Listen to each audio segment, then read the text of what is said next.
drive. Tatum the finish. It is banner 18. The mission commanded is mission accomplished. What's up, everyone? This is Noa Dalzell, and I'm here with another episode of You Got Boston, live from the Capital One Arena in Washington, D.C. after the Celtics' 146-101 win over the Washington Wizards. This win increases their record to 13-9, which is good for fifth in the Eastern Conference. It makes it so that they've won 3 straight games, and 5 of their last 6, playing some really good basketball on both ends of the floor. And we're seeing, once again, individual players put together these awesome performances, these almost career nights, it feels like, and multiple players tonight set their career highs. Jordan Walsh with 22 points on a perfect 8 of 8 from the field. Hugo Gonzalez with 14 points on 6 of 7 shooting. Both those guys setting new career marks in this game against a Wizards team that is tanking, that didn't have many of their best players, that already is not super talented to begin with, but nevertheless, an NBA team that lost by 45 against the Celtics team without Jaylen Brown. So still something to kind of be proud of there. But what stood out to me most was not the final score, not the 146 points scored, but the fact that once again, we're feeling like every single game, so many guys are contributing. Like, this is truly a team effort night in and night out. And it's been so fun to cover. It's been so fun to watch. I've mentioned this a little bit on previous shows here, but everybody loves watching this team. Like, I'm talking to fans on the street. I met some fans at the airport this morning in Boston when I had an early morning flight to DC, and they were like, this team is awesome. I love watching this team. I love watching Jordan's development. I love watching Kata. I love watching Hugo. I love watching Josh. And this game perfectly captured everything that I spoke about with a fan this morning with Boston Logan. And so the format of this podcast at the beginning of the season was positive takeaways, encouraging things from every single game this season. And I thought to myself, the reason I did that is because I didn't know how the year was going to go, and there was a possibility that this team was going to be a 30-win team, in which case I don't really want to spend every single post game talking about how bad they are, right? And that hasn't turned out to be the case. The reality is this Celtics team is actually pretty good, right? 5th best team in the Eastern Conference right now. They had the 4th best offense entering tonight. They probably have risen since then, but after scoring 146 points, they're top 5 in net rating. Like, this is kind of wild, right? Like, nobody really expected this, I don't think, or at least some people did, but most people didn't, right? A lot of people were talking about tanking and all of that. And you tank because you want to have good young players, right? Like, that's the hope. And you tank because you want a lottery pick, which increases the chances of that. But as we saw tonight, and we've seen night in and night out, like, just because you have a good draft selection doesn't mean that you're going to draft a great player. No shade to Marvin Bagley, who was the Wizards starting center, was minus 19, 5 points on 2 of 8 shooting. He finished with 6 rebounds. And that was, he was selected in the lottery, right? And was selected over Luka Doncic and other guys that obviously have gone on to have much better careers. So the lottery, I'm all for, like, if you are bad or if the year is a foregone conclusion that you're not going to compete, try to get as good of a pick as you can. Like, I get that. But what we're seeing right now is this is the alternative route. And Jordan Walsh is a 2nd-round draft pick. Ugo, Baylor, these are late 1st-round players. Like, that's the area where you might swing or you might miss. You might hit on a player. You might completely draft somebody that's not going to be an NBA contributor. And it's not a huge deal if that happens because it's the 30th pick or it's the 33rd pick. And I don't want to say, okay, they played the Wizards and all these guys are hits, but we're 21 games into the season, and I do feel 22 games, and I do feel pretty good about their recent draft selections, this core of young players. I was talking about with some people on Press Row tonight. You got Josh Minot, who had some great moments in this game. I have the box score here in front of me. He finishes with 11 points, 4 rebounds, 3 assists. I thought he had some great plays in this game that don't even necessarily show up in the box score. He's becoming an elite 3-point shooter, which is pretty wild. He was 2 of 5 tonight. Entering tonight's game, he was shooting 42% from 3, and I asked him about it this morning at shoot-around. Josh, you're shooting like 43% from 3 this season. Do you feel like you were kind of had this already, and it's now you're just getting the chance to showcase it, or are you becoming a much better shooter than you were? I'd say a mix of both. Obviously, I've been working, every day, but it's that combination. It's the opportunity meets preparation. It's preparation meets opportunity. Like, he has been getting better behind the scenes, but also he's never really gotten the chance to showcase that. So he feels really good about his 3-point shot. And it's shown on the court, the kinds of looks that he's taking. He's taking contested threes, deep threes, but then also he's hitting them at a really high clip, right? So Josh is a great young piece that this team has, at least for the next 2, year, this season and next season. Jordan Walsh, first couple of years here in Boston did not get an opportunity. I talked to Derrick White about that post game and specifically about whether he saw this coming. And he was like, there was a lot of progress behind the scenes. And also Jordan didn't have an opportunity the first 2 years. So that's what this league is all about, right? We're seeing what Jordan is doing with that opportunity now. He started 10 consecutive games. The Celtics have been much better with him on the floor than off of it. And tonight he has a career high 22 points on 8 of 8 shooting. Awesome offensive night, but I thought that it all started on the defensive end, which is kind of Jordan's MO. And I asked him post game specifically about what energizes him. Here's what he had to say about that. For a lot of players, it seems like they kind of feed off of made baskets, but so far this season you've been feeding off of defensive plays, it looks like. Do the made baskets just kind of feel like a bonus, or how does like for you as a player, like what's really energizing to you? And when you look up and you have 20 points now, is it just kind of like a cherry on top? Honestly, I'd be forgetting what happened on offense. Like when I score, I low-key forget what happened, and I'm so focused on getting back on defense. So then it leaves my mind. But then whenever I get like a steal and a dunk, or like a steal or like a rebound, like that stays with me. I don't know why, but it's weird for me. But that's how it happens. I just kind of forget and then move on to defense, and then defense always sticks with me for some reason. Has it always been like that, or is that just something you've developed as a Celtic? Like when you were younger, was it also like that? Yeah, I don't know why. It's weird. I feel like everybody's always excited when they dunk on somebody, hit a three. Obviously, if you dunk on somebody, it's different. But like if I just hit a shot, like I'm immediately, like I never celebrate. Like I always immediately just run back to like my defense or like pick up. So that's Jordan, right? Obviously a guy who just loves to defend, and that's a coach's dream. The whole time he was talking there, I was thinking to myself, like, that is the coach's dream, right? Is to have a guy on your roster, a guy on the floor that feels that way about defense, right? That wants to celebrate defense, not offense. That's fueled by what's happening on the defensive end. And then obviously there's Hugo, who a couple weeks ago, he was the greatest thing that you could have imagined for the Celtics team, right? He plays great defense in Madison Square Garden in the second game of the season. He gets a start gets a start in Detroit and just does this great job on Cade Cunningham. I thought, like, from the moment he got to Boston, Hugo's shown flashes of being a great young prospect, and I think that holds true. His opportunities have fluctuated, but tonight he has a career high with 14 points, 6 of 7 shooting, 5 rebounds, and I thought that he had some great moments and great plays in this game as well. And then obviously Baylor Shireman, who was a plus 42 in his 25 minutes.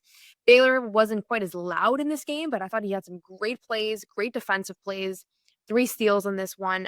He hasn't been shooting a whole lot. Like, I feel like he passed up a couple of good looks tonight, but he's been super efficient when he's been on the floor this season. So that's also obviously great to see. So my point in all of this is saying is that right now they have 4 wings that I'm excited about their future. They're all young. They're all, on their first or second contracts. Josh is on a second contract, but the rest of them are on rookie deals. And I think there's a lot to be excited about when you look at the development of those players. And the reality is when Jason Tatum comes back, whether that's later this season or early next season, I think it's going to be later this season, you now have a luxury of goods in that position, right? And so not all of these guys are going to be in Boston long term. At least one of those guys is going to be a trade piece, but now you know that they have trade value, which is great. But a couple of these guys, I don't even know who I want it to be. Like, I want it to be all of them. I like these guys. I like how they play. I like how hard they play. I like watching their development. Like right now, it seems like Jordan has a little bit of an advantage, but he's also a couple years older than Hugo, right? And then there's things that Hugo does instinctively that I think only he can do on the defensive end. And then there's things that Josh does. I mean, Josh has been shooting the best of the trio. So I don't want to spend the whole season comparing them, but the reality is that this game really got me thinking about what my expectations were for this, for this team going into the season, and how everybody wants to see them get a lottery pick and everybody wants to see them, draft the next big thing. And none of these guys are a franchise players. It doesn't look like, right? Like Jason Tatum, Jaylen Brown, those were top 3 picks. But that's not every time you draft a top 3 pick, you get a player like that. It's actually incredibly unusual to trade gold in back-to-back lottery picks the way the Celtics did. And I think that kind of has shaped fans' views of getting a lottery pick and what that could mean. And again, I feel bad for the Marvin Bagley strays, but I was thinking quite a bit tonight about how that was a guy that was drafted in the lottery, and he is just kind of a regular rotation player, right? He's a role player. He's no different than the Jordan Walshes and Ugos of the world, I don't think. And so, he just kind of reminds you that you don't want to get into the cycle of being a perpetually tanking team. And if it happens, if you're the 76ers of last season or the Mavericks of last season and everything's just going wrong and everybody's getting injured and, you're finding yourself in this position where it's like you may as well just call it quits in March and just try to lose the rest of your games and sit your vets, like go for it, right? But this idea that in December, November, the Celtics team should be thinking that way, I think is totally misguided. And I don't blame the fans for thinking that earlier on, but I think most people can recognize that there's something special brewing here with this group. And there's something special brewing here with all the young guys, and then also the leadership of somebody like Jaylen Brown, who's having the best season of his career. I'm 9 minutes into this podcast, and I haven't even mentioned Derrick White, who had probably his best game of the season with 30 points, 9 assists, 7 rebounds. He was 12 of 21 from the field, 5 of 12 from three. He didn't even play in the fourth quarter, and those are the numbers that he put up. So he for sure could have had a triple-double if he had gone for one. And again, it's the Washington Wizards. It's not a great team, but Derrick has for sure turned a corner entering tonight's game. He had averaged 20 points per game, 40% from three the previous 4. So those numbers are all kind of on the rise. And more importantly than the stats, you can just see it in Derrick's. He has this, again, I say this all the time, but he has like a pep in his step right now. He has this joy about him that is just wasn't there a couple weeks ago. And I think he's just somebody whose confidence gets rattled. And as a bystander, I'm like, how could your confidence get rattled? Like, you're one of the greatest players in the league. I mean, this guy was on the Olympic team, right? But he's just human like the rest of us. And I think everybody has those feelings, and he just shows it on his face first and foremost. So huge game for Derrick White, who continues to kind of find a groove after a very rocky start to the season from a shooting standpoint. Peyton Pritchard missed some shots that he normally makes, but finished with 20 points and 8 assists. Not too shabby for him. He continues to kind of showcase what he's capable of as a starting guard for the Celtics team. So my point in all of this is to say that because of where we are, we're here in Washington, D.C. I spoke to some Wizards reporters before the game about what it's like to cover a tanking team. And some teams have tanked better than the Wizards. Like, they're not the blueprint for effective tanking for sure. But you just see the way this plans out, and it does not look appealing at all for a franchise. And the Celtics were not going to become the Wizards just if they tanked one season, we know with Tatum coming back and all of that. But I'm really glad with the way that this year has gone through 22 games. And again, anything can happen. I hope everybody stays healthy. I hope the momentum and the kind of the style of play that they're playing continues. But at the same time, tonight was just kind of a good reminder of what the alternative looks like. And it looks ugly. I mean, to lose by 45 points is pretty brutal, right? And, to have your best players on the floor be, Chris Middleton and CJ McCollum, that's not really who you want your best players to be right now. You want it to be these young prospects. And I was more excited by the Celtics young prospects tonight than I was by the Wizards. So I guess to wrap up that kind of elongated point is that tonight, normally when I've done this podcast, I've kind of spoken about individual performances, and this guy was great and this guy was great. And tonight I just kind of want to shine a light on the fact that there is a luxury of young wings on this team, and they were all drafted or found in free agency. Josh Bynum was a free agent signing, minimum contract. Ugo, Baylor, Jordan, all late first round or second round picks. And you're seeing some really good players. I think I credit the scouting department. I credit the player development program, the G League. The main Celtics have been awesome in helping the development of somebody like Jordan, who's spent his entire rookie season there. But right now it's all kind of coming to fruition, and it's super fun to watch. And this is Jordan's moment. This is Jordan's week. He set a career high in Cleveland and topped that by 8 points tonight. And again, like, the offense is not even the point here, right? The offense is the cherry on top, it feels like. But Joe was showering him with praise too, which Joe doesn't typically do, but I think he feels like it's warranted, and it's, years in the making, and that it's deserved. And so, yeah, really kind of special thing happening here. I really do believe that. And it was cool because I didn't know how the team was going to respond to Jaylen Brown's absence. Obviously, Jaylen has been the engine of this team, particularly on the offensive end, but he wasn't in the building tonight. I believe he made the trip, but just was staying at the hotel, or maybe he didn't even make the trip. Jordan said that he didn't know he wasn't playing until he saw his shooting time, and so that to me was an indicator that maybe he was on the trip, but just didn't come to the arena. But point being is that they more than survived Jaylen resting tonight, and first night of a back-to-back. They play the Lakers on Friday night, and now the good thing is that nobody on this team played more than 30 minutes except for Peyton Pritchard, who played 32, who seems to never get tired, so that's probably fine. But nobody else played more than 30 minutes, and Jaylen didn't even play, so he should have fresh legs for tomorrow, which is important because obviously the Lakers have been really good in the West, but also they have another game Sunday afternoon against the Raptors on the road. So it's a back-to-back, and then they get Saturday off, but then Sunday afternoon in Toronto they play again. So it's kind of a brutal couple of days, brutal schedule here. Short flight, like they're probably already, I'm recording this at 11:30 p.m. They're probably already home because they're very efficient travelers, how fast they get out of here, and they have obviously their private flight and all that. But yeah, really good to see them survive Jaylen's absence in particular. And there was a couple moments there early on where I was like, oh gosh, like they're struggling here Wizards went on a little bit of run in the second quarter, but this game never really felt in doubt to me. And I don't usually feel that way. Normally I feel like anything can happen all the time, but even when they were only up a couple points, I was like, they're gonna get this going, and they're gonna go on a little run here. And there were a lot of positive flashes even from the jump. I want to give a quick shout out to our friends over at Prize Picks. This episode is brought to you by Prize Picks. It is the holiday season, the best time of the year for sports, bowl games, basketball matchups, playoff pushes. It is all happening at once. And while you and I are here making decisions every day, what gifts to buy, what to eat, which game to watch, there's one place where it feels good to be right. Prize Picks. Prize Picks is available in California. It's available in Massachusetts. I downloaded the app. I've been playing ever since, and it's particularly fun to pick basketball players. Obviously, there have been a ton of players that are having career years between the Celtics, Jaylen Brown. Somebody who's really stood out to me is Austin Reeves, Josh Giddey in Chicago, also having a monster season. Prize Picks now has early payouts. If your lineup gets off to a hot start, you may now have the option to cash out those winnings before the game even finishes.